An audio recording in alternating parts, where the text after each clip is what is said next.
Yesterday, there was a chaotic theatrical production at the White House. Ukrainian President Volodymyr Zelenskyy stopped by ostensibly to sign a deal on rare earth minerals with the United States.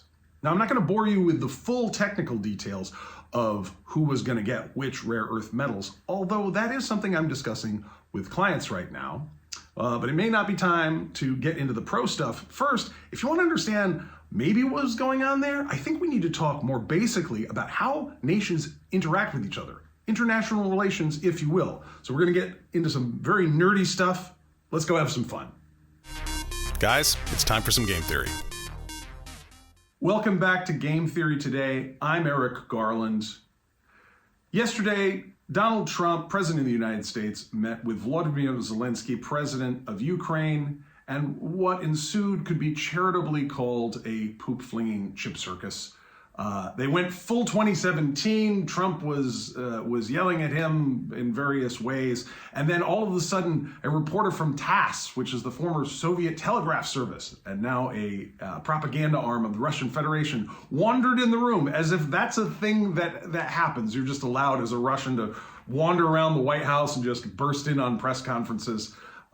It's pretty crazy stuff, and I thought, wow, old school, baby, vintage 2017. You remember when Trump fired Comey in May of 2017, May 9th to be specific, and then the next morning on the 10th, both Sergei Kislyak and Sergei Lavrov popped into the Oval Office like they owned the place. Good times, good times. Hey, if we're gonna redo 2017, I would like my hairline and general sense of optimism back because it's been a heck of an 8 years. Well, given that this situation was so clownish and bombastic, I was tempted to do a video about how both of these presidents came to power after being on television shows that were essentially comedies. Volodymyr Zelenskyy was a stand-up comedian and a comedic actor who was on a very popular television program between 2015 and 2019 in Ukraine called Servant of the People, where he played a high school history teacher who lived with his parents still, and ended up getting into politics by being rocketed through a viral video that one of his students takes of him ranting about corruption in Ukraine. This being right after when Paul Manafort would have been a political consultant there, just so we're all on the same page. So 2015 and 19, Zelenskyy has a TV show about a guy who's on TV and then inexplicably becomes president. And right around that time, they registered the name of the party in the TV show as a real party in Ukraine. And then 2019, he immediately after the TV show ends up as president. And Trump, for his part, was part of one of the most forward-thinking avant-garde comedies ever called The Apprentice, which is the story of a mafia-connected bankruptcy junkie who somehow convinces regular people and even celebrities that he is a captain of industry. Hold on. Update. I'm getting now that NBC did not intend The Apprentice as a comedy. That was supposed to be serious. Okay. Management regrets the error. In any event, while it's not time to do the story of how Zelenskyy came to power in Ukraine, although it is very much worth its own episode, I decided we needed to go into the basics of international relations to understand what these two guys might have been doing in the same room, at least what the standard interpretation might be and what's more sophisticated ones might be. Because you had two guys who were democratically elected presidents, meaning that they represent our nations right now. We might choose at another time to have somebody else with different policy positions represent us. And that's the difference between dealing with monarchs and despots and democracies, that democracies might make you one promise and then change with the next election. So this is very sophisticated stuff, and you need analysts that are on it constantly to understand what's up. But you need a framework for that. And the framework would be theories of international relations. That's going to get very heavy and nerdy here, but not too much for everybody to handle, even though I did go to school for this kind of thing. There's only three theories that we're going to discuss today: realism, liberalism, and constructivism, which I never get to talk about, but it is applicable here. So let's go. So political realism is essentially Game of Thrones 24 hours a day. It's the notion that men and women are basically amoral creatures that just want stuff and are completely willing and able to use violence to get it, and that nations are even more amoral, immoral creations that exist to serve our most base natures. So it's a little dark.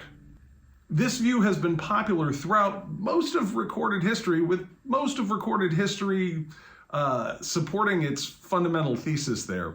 But in terms of international relations theory, it was most recently articulated by a seminal book by E.H. Carr called The 20 Years Crisis, which was an analysis of everything that happened between 1919 at the culmination of World War I up until 1939, when Hitler got up and started gallivanting all over Europe, trying to eat all of the croissants. To put it more coldly, realism is the theory that countries will behave according to necessity and not according to any philosophy or morality. Whether it's Athens and Sparta taking slaves, European nations expanding to North and South America and subjugating indigenous populations, the theory of realism says that strong nations exist and they want stuff. That usually comes with land and the people on that land, and they will take it from weaker nations, and that weaker nations will do what they have to survive in such an environment.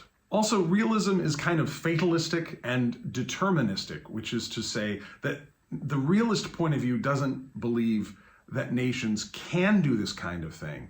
It says that they will.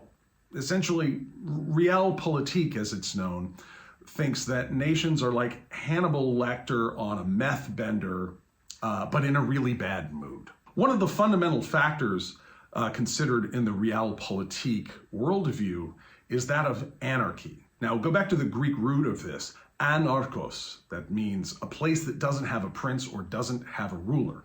That is, the world is full of chance and anarchy, and that every nation has to basically engage in what's known as self-help. If you want something in this world, you got to go take it yourself. Essentially, it's kind of like one big gangster rap video, but you apply it to Belgium, France, Canada, Russia. Realism is probably the first modern political theory in analyzing how nations will relate to each other.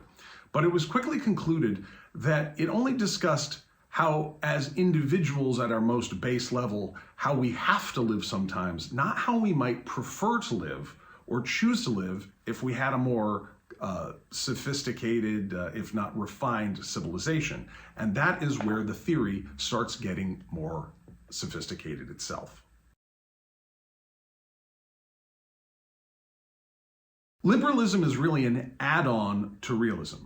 The liberal and liberalist analysis of international relations says, no, we don't deny that countries can go around beating up smaller countries and taking what they want, but that they'll pay a price for doing so, and it's in their interest to cooperate. And where realism only really makes room for anarchy and self-help and power struggles, liberalism opens the door to diplomacy and morality.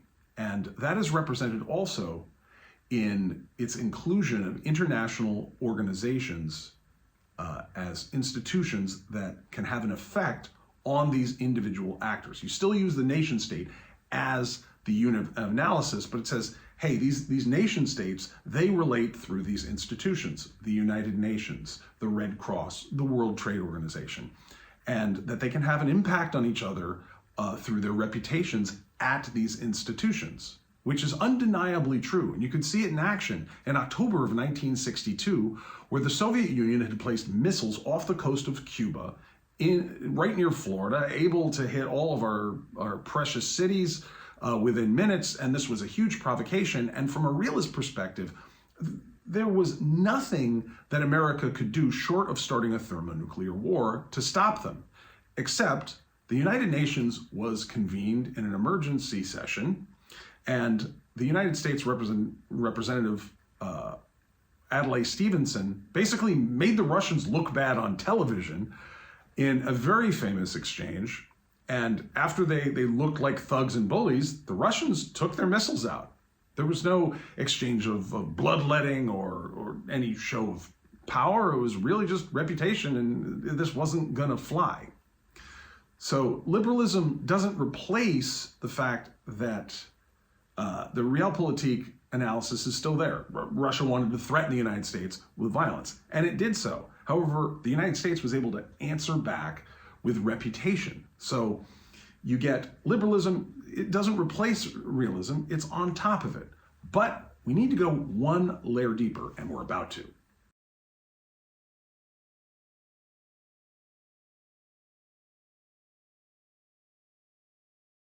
In 1992, Alexander Wendt, an international relations scholar, looked at the fall of the Berlin Wall, the collapse of the Soviet Union, and he made the smartest call possible.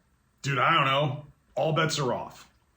Wendt wasn't a nihilist. His 1992 essay, Anarchy is What States Make of It, The Social Construct of International Politics, is an analysis that liberalism and realism aren't enough, that realism focused too much on the structure, which country is big and which is small, and liberalism too much the process, how they talk to each other, which institutions are out there and how do they function, and not enough on the reality of the situation, perfect for the Cold War, which is countries do whatever they can, whenever they can. That he recognized as the Cold War classic ended and Cold War new took off, that this analysis wasn't going to be enough. You're basically going to have to mix and match every time, depending on the country. Also, Wendt took aim at what was known as rational actor theory, which is that these countries always know what's right for them and are always making an informed decision, that they have intelligence services, that the person in charge is sane, and that is just not true. Everything is shades of gray in there, and you can see this all over. For example, like El Salvador fought a war over soccer for a week. That was a problem. Then you look at Saddam Hussein in 2003, who didn't think we were serious. Then we had tanks in Baghdad. Or North Korea, just everything about North Korea. All of these examples, and every other less bombastic example, fits into what he calls constructivism, which is, it can be kind of unsatisfying to hear, but that it depends. And this is not just some gobbledygook that avoids trying to make a definitive statement. It's to say that every situation is kind of unique unto itself, and you have to apply the logic that's appropriate to that situation. For example, would the United Kingdom invade Denmark? The UK has the power, and maybe in the international stage, the institutions may not be strong enough to stop England if it gets in a murderous rage against Denmark, but rather, would they? I mean, it would be weird. Denmark makes Legos, and they gave us the drummer from Metallica, and England does whatever it does. There's just no logic in it. And that's the kind of knotty problem that Alexander Wendt, in constructivist theory, would ask us to apply to every situation, which is why I want to take all three schools of analysis, realist, liberal, and constructivist, and ask what the heck was going on at the White House the other day. So you've got two guys the other day in the White House, Zelensky and Trump, and this is a conversation between Ukraine and the United States. And I want to think about what might have been going on if you apply all three schools. And I'm gonna read them in the accent that I think that they deserve. And it's going to start with realism, which I think is a meat-headed theoretical framework, so it's got to be read like a meathead. So this is how we're going to understand Ukraine and the U.S. The United States is huge and wants everybody's resources and not to have to spend money or fight wars. It wants a bunch of Ukraine stuff. It also wants to mangle its old rival, the Russian Federation, because they are dangerous and mean. So it wants Europe and maybe even China to help mess with Russia. Ukraine is only a means to that end, so America wants to intimidate Ukraine. Ukraine is a small country and wants more stuff to protect it. The United States has lots of stuff and can protect it from Russia and other enemies. Ukraine also wants handouts from Europe. So Ukraine wants a better protector, or to get America to give it more and better stuff. Now, I'm not saying that that's wrong. I think that's accurate. It's just meat-headed, and that's if you just take it from the realism perspective. Now let's get into liberalism, which I think is going to have a little Connecticut lockjaw. NATO, the European Union, and the United Nations all want everyone to get along. The WTO and world markets want to get back to business. Lots of countries need Ukraine's agricultural output. The Turks want a great trading partner. And this war with Russia is just a mess. The United States, through its president, Donald Trump, is angling to be the hero, settling the Russia matter for Ukraine, and wants to reap the reputation and economic rewards for same. Ukraine, through its president, Volodymyr Zelensky, wants security against Russia and other adversaries, and it can only trade so many goods to get this for themselves, so they're kind of coming on bended knee. And I think that's pretty well accurate, too. Now let's take the constructivist all-in-one approach here. So these guys are two professional actors. Trump is a member of SAG-AFTRA, and Zelensky had a show on Netflix. So just throw that out there. Ukraine and the United States are both long-term targets of Russia, which has acted like a bunch of sociopaths since 1917 or so. And Russia has not been alone in this war. It's been backed by all the world's mafia, oilmen, and despots. Sorry if I repeated myself. Waiting off screen is China, which was investing heavily in Ukraine and which wanted their sweet, sweet farmland because it cannot feed all of its people. Also in the mix of Germany and France, Germany had a not-so-discreet romance with Russia going through Gerhard Schröder, at the very least, and France would like to replace Germany as the de facto leader of Europe going forth. Last but not least is Israel, where multi-indicted Prime Minister Benjamin Netanyahu needs a distraction, and where the overlap between Israeli and Ukrainian organized crime is more than trivial. All war sucks, and this one needs to end. Besides, it served its purpose. NATO expanded through Finland and Sweden. Ukraine is less susceptible to Russian and mafia infiltration, and America has been quarterbacking the whole thing the whole time. But it probably shouldn't look that way, so it's best that Trump act like he's mad at Zelensky and let Europe take the lead going forward so America can focus on rehabilitating North, Central, and South America, which is going to be more than enough work. More than enough work. So, yeah, it's the great game, folks, and that's why sometimes you have to make a game theory, if you will. What I'm asking you guys to do, a few things. One, I want you to think more deeply about what you're looking at. There's a whole lot of theatrical spectacle out there. Did you like theater in high school? There's some people who don't become actors necessarily, but they don't stop doing theater as part of their work. Politics is one such profession. So I want you to think deeper about everything you see in this very chaotic time. The next thing I want you to do is click like, hit subscribe. There's more of this coming. And to top it off, I'd like a comment, like what have you learned today? What questions do you have about the Ukraine war going forward? What do you think really went down in the White House? And what else would you like to watch a video on? It's really fun to be here with you, and it's nice to talk with you. So take care. Bye.